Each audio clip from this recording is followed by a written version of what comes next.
सभी को सुप्रभात। मैं शिषपाल में हिंदी साहित्य बीए पार्ट फर्स्ट हिंदी साहित्य के अंतर्गत हम पढ़ रहे हैं अलंकार, जो आपकी 5वीं इकाई है अलंकार। उस पर हम चर्चा कर रहे हैं। हमने चर्चा अलंकार पे की संदेह अलंकार, जो संदेह बना रहे हमने उनके लक्षण, उनकी परिभाषा लिखी। उदाहरण लिखा था, आपको बता हो नारी बीच सारी है कि सारी की नारी है, नारी ही की सारी है। जब द्रौपदी का चीरहरण हुआ उस समय दुशासन के मन में संशय पैदा हुआ कि ये द्रौपदी है साड़ी, साड़ी यानी कि जो साड़ी के बीच में लिपटी हुई द्रौपदी है या संपूर्ण रूप से साड़ी, संशय बना हुआ था। तो हमने संदेह अलंकार पर चर्चा की। आगामी जो हमारा अलंकार है वो है विभावना अलंकार। कौन सा? विभावना अलंकार।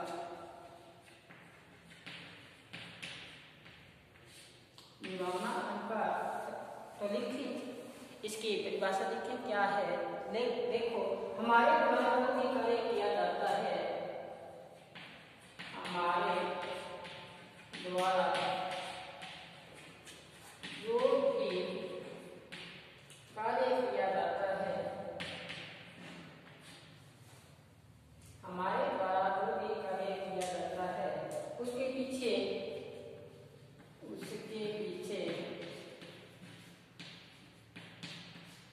हमारे द्वारा जो भी कार्य किया जाता है उसके पीछे कोई ना कोई कारण होता है। पीछे कोई न कोई कारण होता है। हमारे द्वारा जो भी कार्य किया जाता है उसके पीछे कोई ना कोई कारण होता है। परंतु जब किसी पद में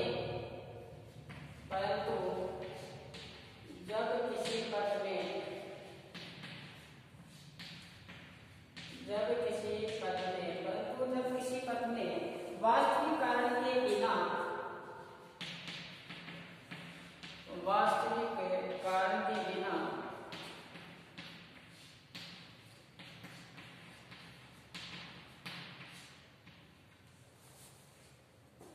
परंतु जब किसी पद में वास्तविक कारण के बिना ही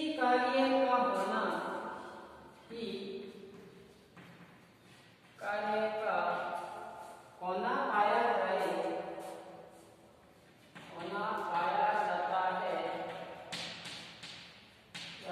वहाँ विभावना अलंकार माना जाता है। वहाँ विभावना अलंकार माना जाता है। ये हुई परिभाषा, माना जाता है। हमारे द्वारा जो भी कार्य किए जाते हैं उसके पीछे कोई ना कोई कारण होता है। परंतु जब किसी पद में वास्तविक कारण के बिना ही कार्य का होना पाया जाता है, विभावना अलंकार माना जाता है। कौन सा अलंकार? विभावना अलंकार माना जाता है। तो लिखिए पहचान, यहाँ पे लिखिए पहचान। कैसे करें इनकी पहचान? पहचान में देखो, बिना बिनु ये शब्द आए, बिना बिनु, बिना बिनु, बिन रहित, बिन रहित, ये शब्द आ जाए तो अलंकार कौन सा माना जाएगा? विभावना अलंकार माना जाएगा। बिना बिनु बिन रहित ये शब्द आए तो अलंकार माना जाएगा विभावना अलंकार। आगे लिखिए, जो उदाहरण लिखिए,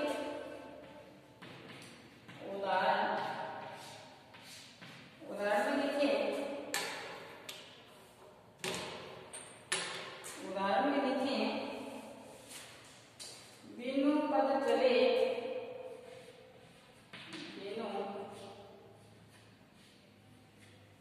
बिनु पद चले सुने बिनु काना,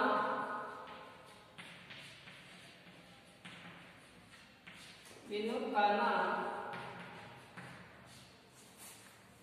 क्या लिखा आपने? बिन पद चले सुने बिन काना, बिन कर करम, बिन कर करम करे विधि नाना, विधि नाना। आगे है आनंद रहित, आनंद रहित सकल रस भोगी, सकल रस भोगी। आनंद रहित सकल रस भोगी बिन बानी, बिनु बानी, बिन बानी बक्ता बड़ जोगी, बक्ता बड़ जोगी। तुलसीदास जी की पंक्ति है ये। क्या बताया है? बिन पग चले सुने बिन काना, बिन कर कर्म करे बिन नाना, आनंद रहित सकल रस भोगी, बिन पानी पक्ता बड़ जोगी। बिन पद, बिना पग से चले, बिना कानों से सुने, बिना हाथों से कर्म करे, मुख नहीं है फिर भी सकल रस का भोग करे, बिना पानी से ही वक्ता है। ये जैसे शब्द आए तो हमारा अलंकार माना जाएगा विभावना अलंकार। जैसे अपने देखा कि बिना, बिनु, बिन, रहित ये शब्द आए, तो यहाँ पे आपको पता है ये शब्द आए करे विधि नाना, आनंद रहित ये शब्द आए, तो अलंकार कौन सा माना जाएगा? विभावना अलंकार माना जाएगा। बिन पद चले सुने बिन काना, बिन कर कर्म करे विधि नाना, आनंद रहित सकल रस भोगी, बिन बानी बक्ता बड़ जोगी। एक बार फिर चलते हैं इसके हम क्या कहना चाहते हैं यहाँ पर तुलसीदास जी। तुलसीदास जी का ये है, तो तुलसीदास जी इस पद में क्या कहना चाहते हैं तो लिखिए आगे। तुलसीदास जी कहते हैं कि एक बार इसको हम हटाते हैं, आपने काट लिया होगा। तुलसीदास जी कहते हैं कि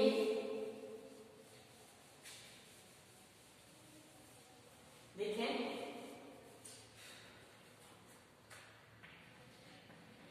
तुलसीदास जी कहते हैं कि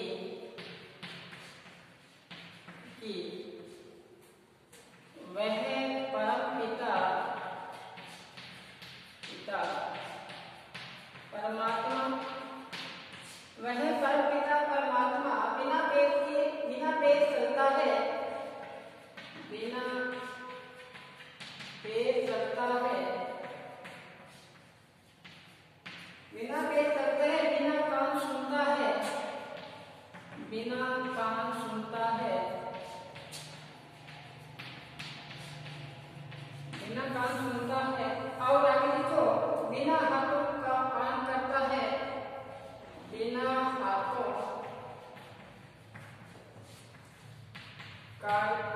कार्य करता है, बिना हाथों कार्य करता है, मुख के रहित, मुख रहित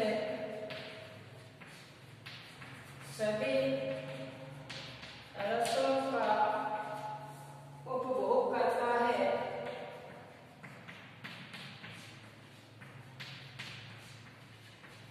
भोग करता है, जीवा के बिना वक्ता है, जीवा के बिना वक्ता है, जीवा के बिना वक्ता है। अतः है अलंकार कौन सा हुआ? अतः है अलंकार, अलंकार हुआ विभावना अलंकार,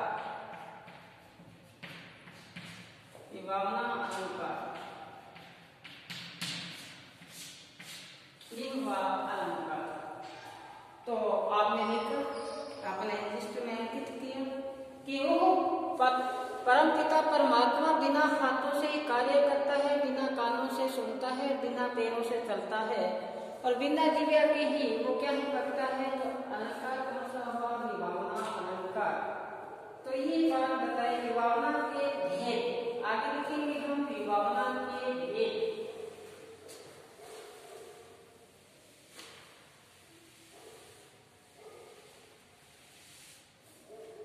आगे लिखें हम विभावना के भेद।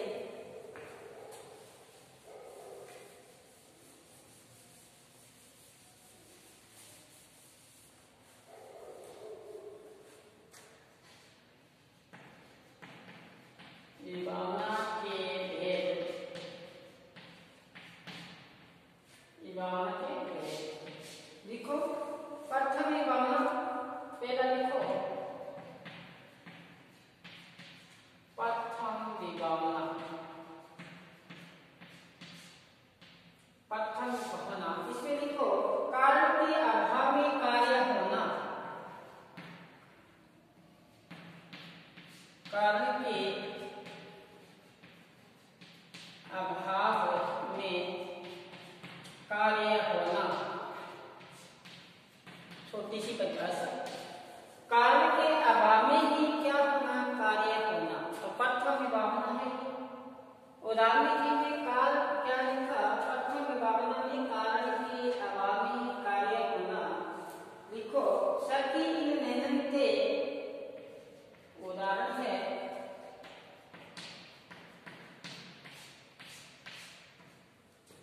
सखी इन नैनन्ते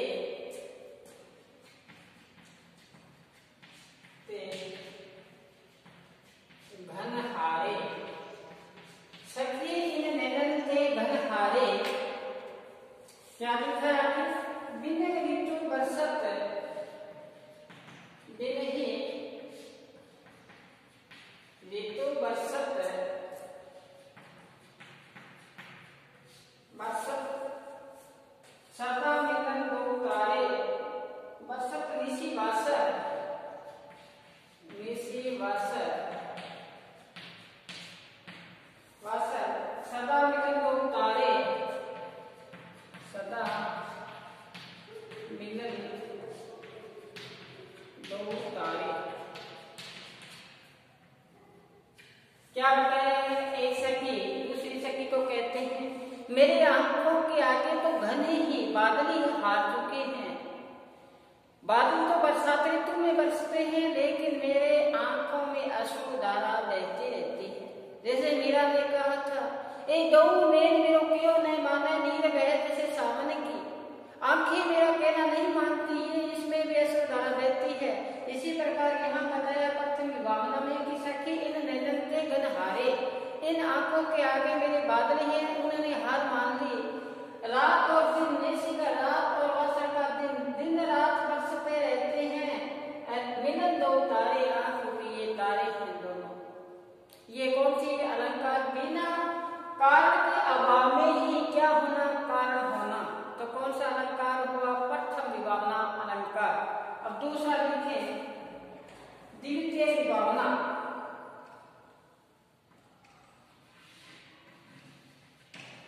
द्वितीय विभावना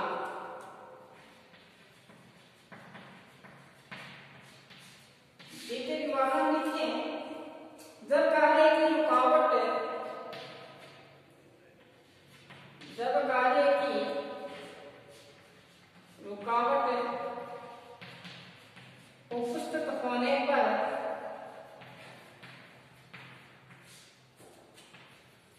कार्य की रुकावट उपस्थित होने पर जब कार्य की रुकावट उपस्थित होने पर भी कार्य हो जाए और भी कार्य हो जाए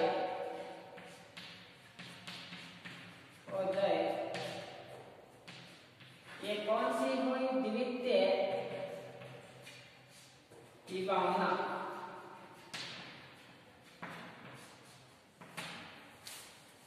तो क्या बताया कि द्वितीय में कार्य की रुकावट होने पर भी कार्य हो जाना, ये हुई द्वितीय विभावना। उदाहरण लिखें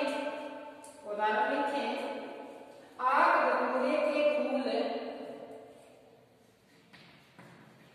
आक धतूरे के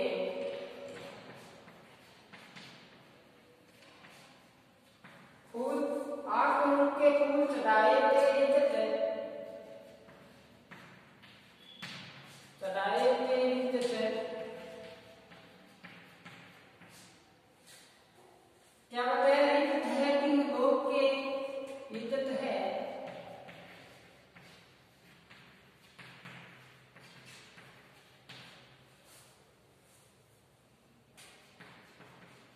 देखो, जब कार्य की रुकावट हुई, रुकावट उपस्थित होने पर भी क्या हुआ? कार्य हुआ। तो वहां पर कौन सी विभावना होगी? द्वितीय विभावना। तो क्या बताया? आठ धतूरे के फूल चढ़ाए, चढ़ाए तेरी इज्जत है तीनों लोग के साईं।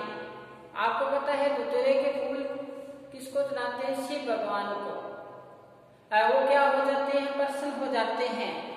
लेकिन यहाँ क्या करते हैं? यहाँ आप धतूरे का महत्वहीन है। ये क्या है? महत्वहीन, महत्वहीन है ये। लेकिन फिर भी महत्वहीन है या ऐसे कह लो सुगंध रहित है, ये सुगंध रहित है। फिर भी इसको चढ़ाने से शिव भगवान है प्रसन्न हो जाते हैं। तो कार्य में बाधा आई, लेकिन बाधा को ही पूर्ण आगे निकल गई। तो अलंकार कौन सा हुआ? द्वितीय विभावना अलंकार। तो लिखिए एक बार कि यहाँ पर आग धतूरे के फूल चढ़ाने पर महादेव को प्रसन्न होने की बात कही गई है। और जो क्या है? महत्वहीन है, सुगंध रहित है, फिर भी तीन लोग के साईं हैं, वो उसमें क्या हो जाते हैं? प्रसन्न हो जाते हैं। आगे देखें,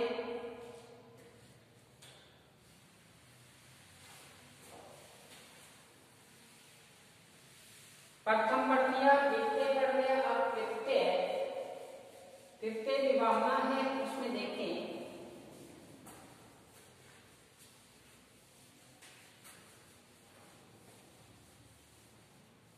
अब आगे देखिए तृतीय विभावना।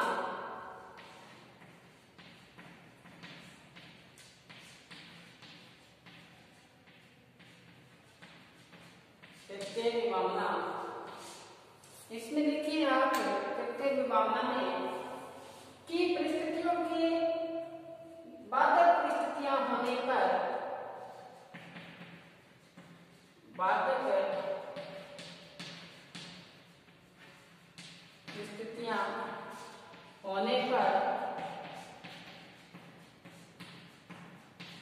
पर भी कार्य होना, होने पर भी कार्य होना, बाधक परिस्थितियां होने पर भी क्या है? कार्य का होना। ये है तृतीय विभावना अलंकार। तो देखें कैसे उदाहरण देखें। नैना नेक ने मानही, नैना नेक ने मानही, नैना नेक ने मानही, कितो कहो समझाए, कितो कहो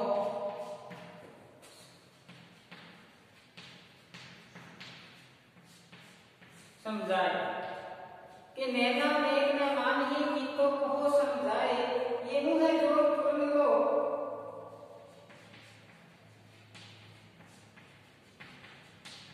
ये मुँह है जो तुम लो।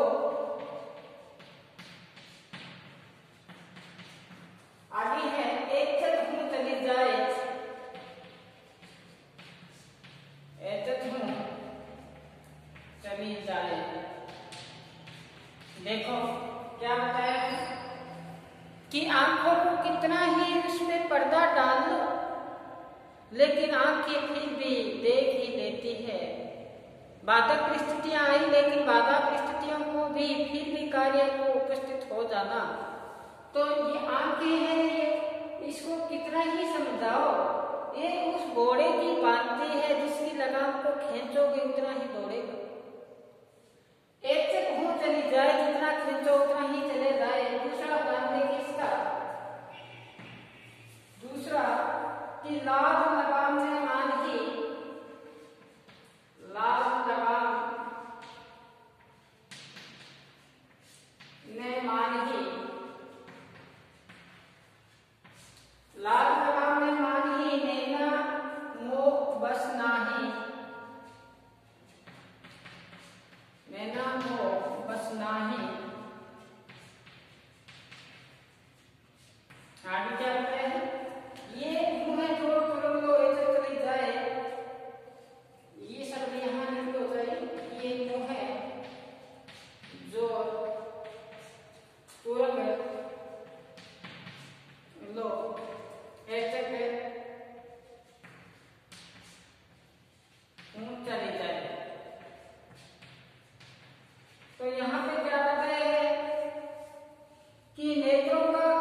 लाखन ओट करो, लाखन ओट करो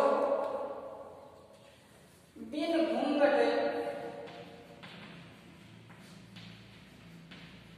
बिन घूंघट, लाखन ओट करो बिन घूंघट, चंचल नैन, चंचल नैन, चंचल नैन छिपे न छिपाए, छिपे न छिपाए। देखो, लाखों ओट करो घूंघट बिन घूंघट, चंचल नैन छिपे न छिपाए, ये महत्वपूर्ण है, याद हो जाएगा सर। आंखों के आगे कितना ही घूंघट डाले, उसका पर्दा डाल ले, लेकिन आंखें हैं ये तो देख ही लेती है। दृग ऊर्जत कुटत कुटम सुना है आपने? दृग ऊर्जत कुटत कुटम कौन सा है? ब्यारी का। जुरत चतुर्चित प्रीति, प्रतिगांठ दुर्जन ही दई नहीं रीति। तो वही बातें हम बताई है। लाखन ओट करो बिन घूंघट, चंचल नैन छिपे न छिपाए। ये हुई विभावना कृत्य, कौन सी हुई? कृत्य। तो लिख लो यहाँ पर, यहाँ घूंघट वृत्ति प्रतिबिंब होने पर यहाँ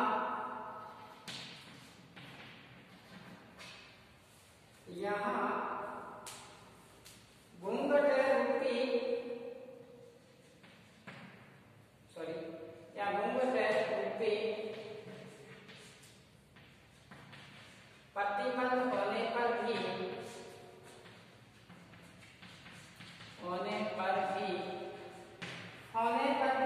नेत्र छिप नहीं पा रहे हैं, नेत्र छिप नहीं पा रहे हैं,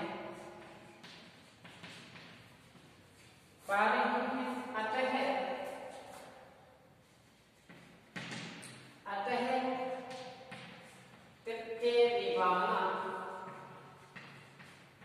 अलंकार है। कौन सा है? तृतीय विभावना अलंकार है। आगे है तो चतुर्थ विभावना अलंकार। एक बार ये लिस्ट में अंकित करें, चलते हैं आगे। हमने 4 अलंकारों के बारे में पढ़ा। चतुर्थ विभावना अलंकार। चतुर्थ विभावना अलंकार में लिख लो, वास्तविक कारण के स्थान पर, वास्तविक कारण के स्थान पर,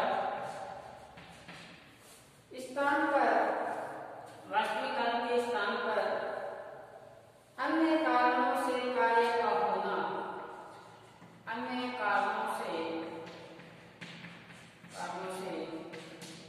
कार्य का होना,